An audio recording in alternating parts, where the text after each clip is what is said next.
notre pain de ce jour. Pardonne-nous nos offenses, comme nous pardonnons aussi à ceux qui nous ont offensés. Et ne nous laisse pas entrer en tentation, mais délivre-nous du mal. Car c'est à toi qu'appartient le règne, la puissance et la gloire pour les siècles des siècles, dans le nom puissant de Jésus-Christ. Amen. Père Amen. éternel, nous te prions au nom de notre Seigneur et Sauveur Jésus, que lors de cette lecture, Seigneur, que tu nous revêtes de ton Esprit Saint, ton esprit de sagesse, ton esprit d'intelligence, ton esprit de discernement, afin que nous puissions comprendre ce que nous lisons, que cette parole, Seigneur, puisse être gravée dans notre cœur, qu'elle puisse purifier notre âme, puisse purifier notre cœur, qu'elle puisse faire de nous un homme meilleur. Nous te remercions pleinement, Seigneur, des choses que tu vas faire dans l'avenir, dans la manière dont tu es avec nous, dans la manière dont tu procèdes au travers de chacun d'entre nous. Nous te remontons ce partage entre tes mains. Ainsi soit-il dans le nom puissant de Jésus. Amen. Amen. Donc, bonsoir à tous. Soit il y a plein de nouveaux. Donc, bonsoir à vous tous et content que vous soyez là. Donc, là, on va lire Luc chapitre 23 à partir du verset 1. Et donc, tous les 2 jours, si tout va bien, si Dieu le permet, il y a une lecture biblique.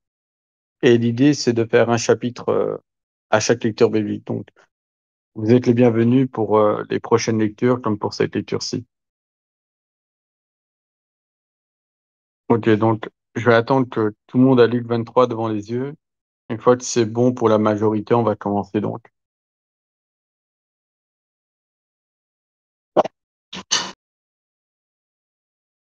C'est bon pour tous?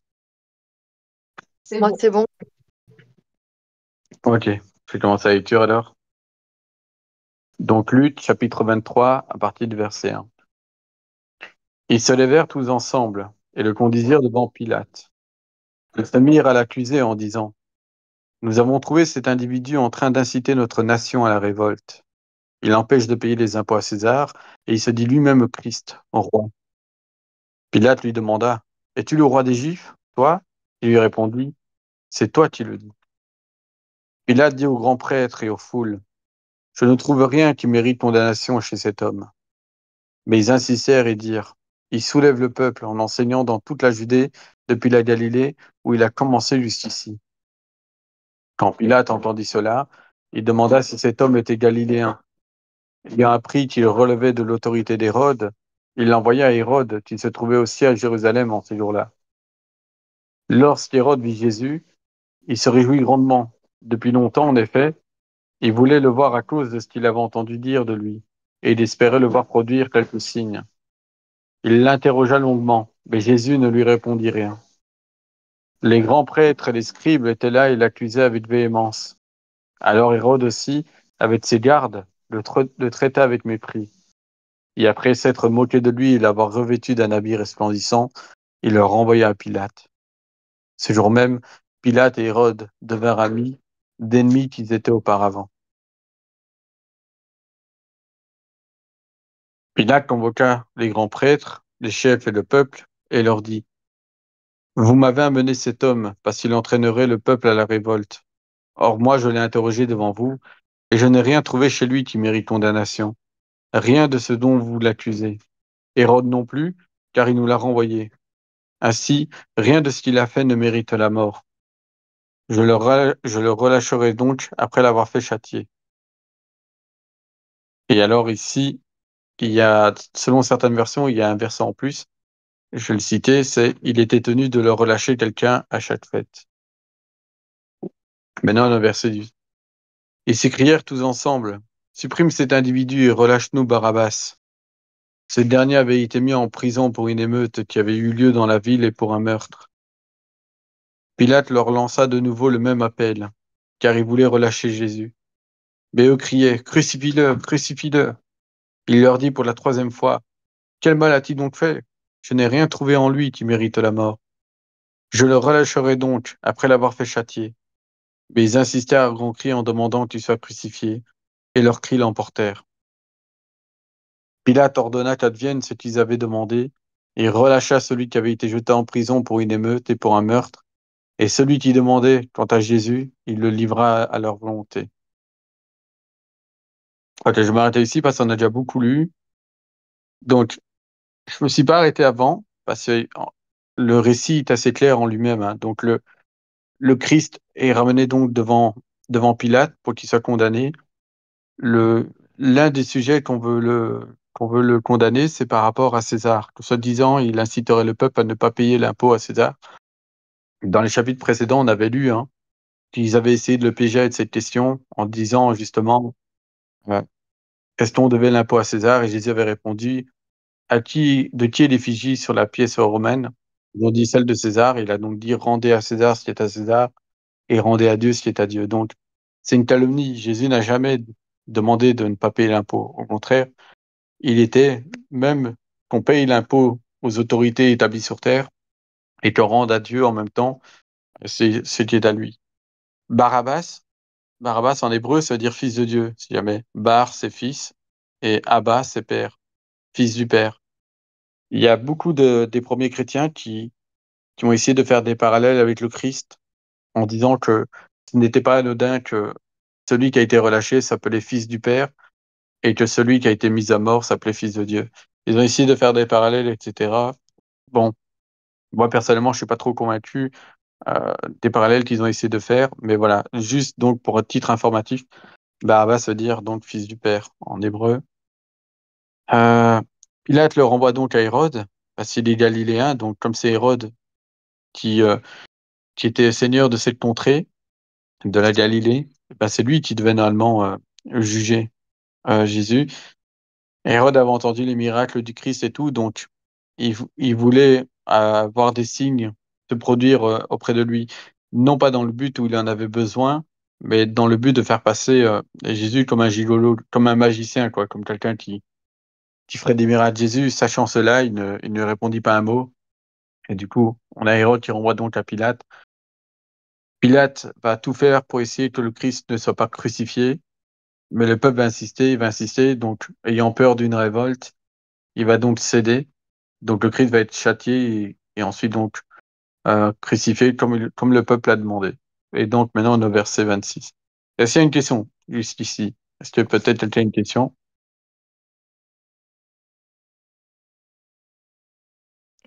Non, pas pour le moment. Ok, nickel. Ok. Si jamais pour les nouveaux, n'hésitez pas à vous mute. C'est vraiment un partage tous ensemble. À se dire, c'est pas dans l'idée où je lis, puis il y a que moi qui parle et que personne n'a son mot à dire. Si jamais vous aussi, vous avez des choses à apporter en plus, il y a des choses que vous connaissez et que vous voulez partager, faut vraiment pas hésiter. On est tous là pour apprendre des uns et des autres. Ok, donc je poursuis donc, verset 26. Comme il emmenait, ils prirent un certain Simon de Cyrène, qui venait de la campagne, et ils le chargèrent de la croix pour qu'il la porte derrière Jésus. Une grande multitude du peuple et des femmes le suivaient. Celle-ci se frappait la poitrine et se lamentait sur lui. Jésus se tourna vers elle et dit, Filles de Jérusalem, ne pleurez pas sur moi, mais pleurez sur vous et sur vos enfants. Car les jours viennent où l'on dira, heureuses les femmes stériles, heureux les ventres qui n'ont pas mis au monde et les seins qui n'ont pas allaité. Alors on se mettra à dire aux montagnes, tombez sur nous, et aux collines, recouvrez-nous. Car si l'on fait cela au bois vert, qu'arrivera-t-il au bois sec? On conduisit en même temps deux autres, des malfaiteurs, qu'on a exécutés avec lui. Lorsqu'ils furent arrivés au lieu appelé le crâne, ils le crucifièrent là, ainsi que les deux malfaiteurs, l'un à droite et l'autre à gauche. Jésus disait, Père, pardonne-leur, car ils ne savent pas ce qu'ils font. Ils se partagèrent ses vêtements en tirant au sort, et le peuple se tenait là et regardait quant au chef. Il se tournait en dérision en disant, Il en a sauvé d'autres, qu'il se sauve lui-même s'il est le Christ de Dieu, celui qui a été choisi. Les soldats aussi se moquaient de lui. Ils venaient lui présenter du vin aigre, en disant, Si tu es le roi des Juifs, pardon, sauve-toi toi-même. Il y avait aussi au-dessus de lui cette inscription, Cet homme est le roi des Juifs. L'un des malfaiteurs suspendu en croix l'injurie en disant, N'es-tu pas le Christ? Sauve-toi toi-même et sauve-nous. Mais l'autre le rabroua en disant, N'as-tu donc aucune crainte de Dieu, toi qui subis la même peine? Pour nous, c'est justice, car nous recevons ce qu'ont mérité nos actes. Mais celui-ci n'a rien fait de mal. Et il disait, Jésus, souviens-toi de moi quand tu entreras dans ton royaume. Il lui répondit, Amen, je te le dis. Aujourd'hui, tu seras avec moi dans le paradis. Et donc, Je m'arrête ici. Alors, là, c'est plus peut-être pour Small et Cynthia. Vous voyez, Jésus ici, par exemple, quand il voit que les femmes le suivaient, qu'elles se lamentaient, Jésus va leur dire, ne pleurez pas pour moi, mais pleurez pour vous. Et donc, vous voyez cette recommandation qui fait donc aux femmes qui le suivent, il dit pleurez pour vous parce que les jours qui sont à venir vont être très très douloureux. Et, et donc, à Gethsemane, c'est encore un point qui renforce encore une fois le sujet, c'est que Jésus n'avait pas peur pour lui-même. On voit Jésus, en fait, c'est ça qui est vraiment frappant avec lui, c'est que du début à la fin, depuis le commencement de son ministère jusqu'à la fin de son ministère, il n'y a pas un moment où il s'est soucié de lui-même, où il a eu peur pour lui-même, où il a fait des choses pour lui dans le but d'attirer une gloire, ou etc. Il a toujours fait tout dans le but de l'amour du prochain, donc pour les autres, et pour rendre gloire au Père. Donc même à Gethsemane, quand il prie, c'est pas pour lui. Si c'était pour lui, ça veut dire que il pourrait en tirer quelque chose. Mais le Christ, c'est vraiment le dépouillement parfait. À aucun moment donné, il a cherché à faire quelque chose pour lui-même. Tout était toujours pour les autres. C'est vrai que Après, ça on a renforce l'idée qu'il tout le temps il pense à ce que va devenir les souffrances que vont subir Jérusalem, quoi, les gens de Jérusalem. Là, il parle même des filles de Jérusalem. Ne pleurez pas sur moi, mais pleurez sur vous et sur vos enfants. Parce que, oui, comme on a vu, dans 70 ans, il y aura la chute de Jérusalem avec tous les martyrs à l'intérieur, tous les gens qui vont souffrir oui.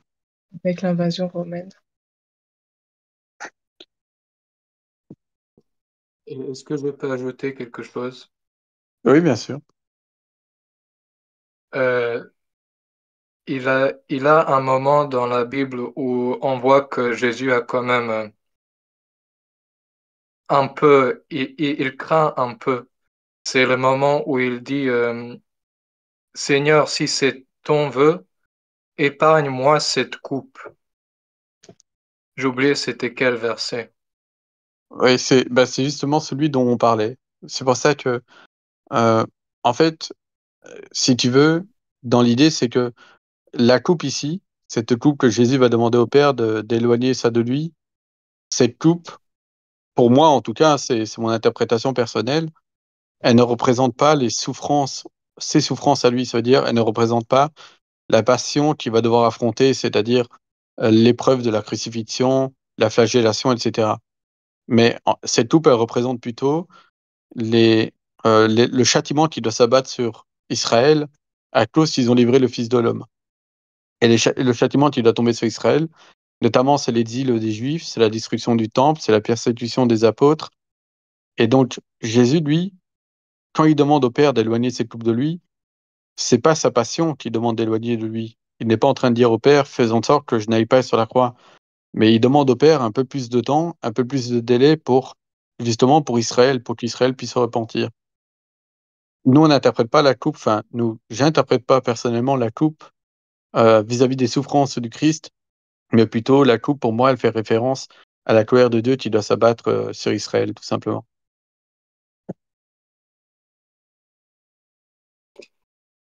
Et est-ce que vous pensez que quand il parle ici des malheurs qui vont se passer, vous pensez Oui. que ça s'est déjà passé avec Israël ou est-ce qu'il parle des derniers jours? Non, ça, c'est les malheurs qui doivent tomber sur Israël.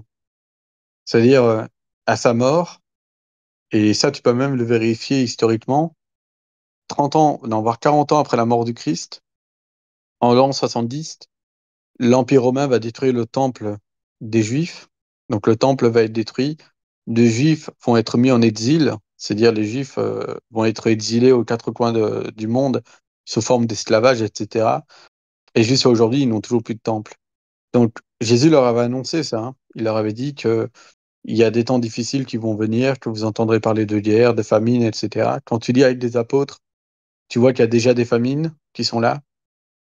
Quand tu lis maintenant tous les récits historiques autour du christianisme au 1er siècle, tu te rends compte qu'il y a des guerres, etc. Donc, Jésus, il parle précisément de ce qui devait arriver sous leur temps à eux. Et notamment, quand tu dis, par exemple, Daniel, la prophétie de Daniel par rapport aux 70 semaines, Daniel, il avait été très précis, il avait dit qu'il y avait un oint qui allait être retranché. Un oint, c'est un messie. Donc, lorsque le messie sera retranché, c'est-à-dire être mis à mort, eh ben, l'impie, celui qui est appelé l'impie, l'abomination, entrerait dans le temple et causerait sa chute. Donc, il y aurait quelqu'un d'impie, une abomination qui détruirait le temple. Et ça, historiquement, ça s'est pile passé justement à l'époque du Christ. Le oint a été retranché, donc le Christ a été mis à mort. Et qu'est-ce qui s'est passé après?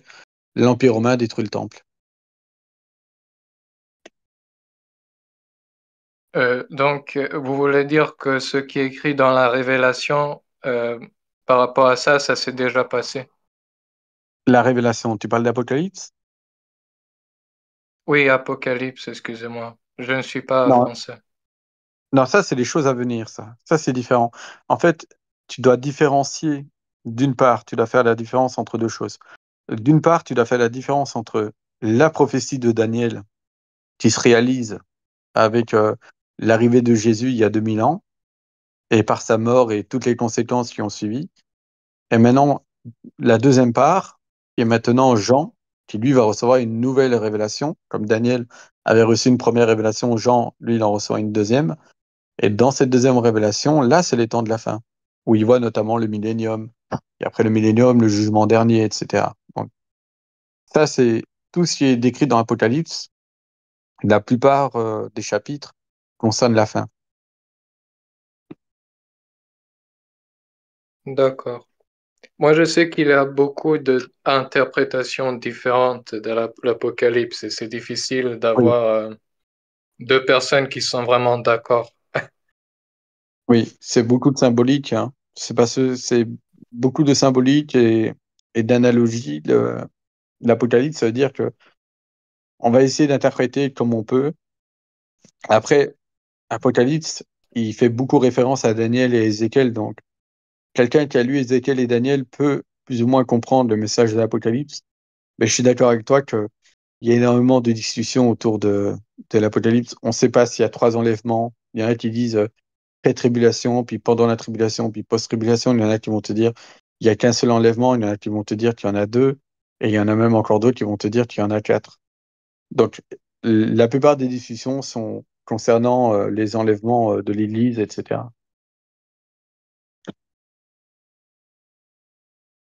Il y en a qui vont dire qu'il n'y en a pas. C'était nouveau ça, j'ai Ah, découvert. ça, j'étais pas au courant qu'il y en a qui pensaient qu'il n'y en avait pas du tout. Ouais, c'était pas un enlèvement physique, c'était un enlèvement que en fait que Jésus il est là quoi, il vient par l'esprit et enfin bon, j'ai pas tout compris de leur théorie, mais Hmm. mais ouais, pour eux il n'y a pas d'enlèvement physique comme on penserait. Ouais. Bizarre comme Moi, je construction, ça. crois qu'il va venir bientôt. Oui, c'est ce que tout le Moi, je monde dit. crois que c'est bientôt. Moi, je pense que c'est bientôt, mais dans longtemps. Parce que, pardon, je me fais des blagues à moi toute seule. Euh, je pense que moi, on a encore pas mal d'années à voir venir quand même. Bien une ou deux générations. Mais les souffrances vont augmenter, Mhm. comme c'est mon avis. Bah, il faut déjà qu'il y ait le règne de l'Antichrist et tout et tout. Il y a encore trop de choses qui se sont pas réalisées. Donc, moi, je Oui. pense que ça serait après que l'Église soit enlevée, Ah, pas moi. l'Antéchrist. Ouais, ça serait trop beau.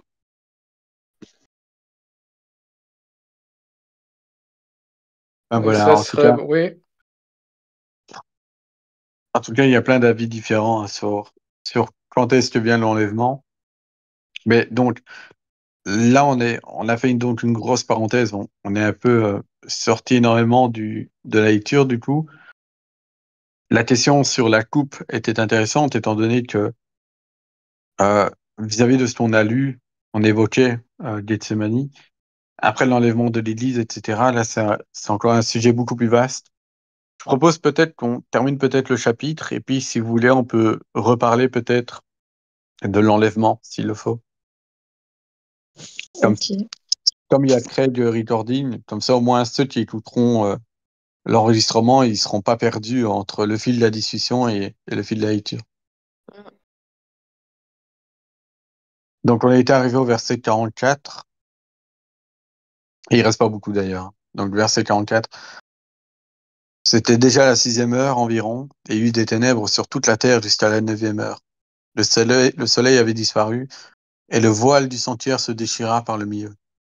Jésus cria, Père, je remets mon esprit entre tes mains. Et après avoir dit cela, il expira.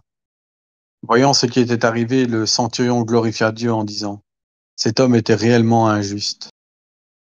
Et les foules qui s'étaient rassemblées pour assister à ce spectacle, après avoir vu ce qui était arrivé, s'en retournèrent en se frappant la poitrine.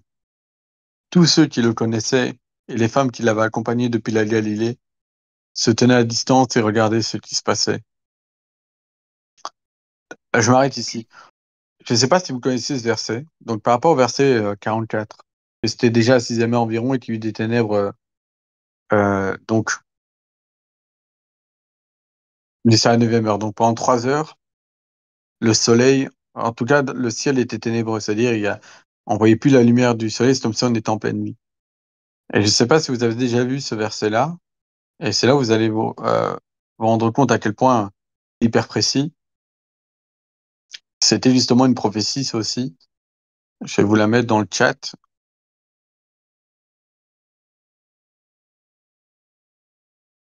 Je sais pas si vous voyez tous.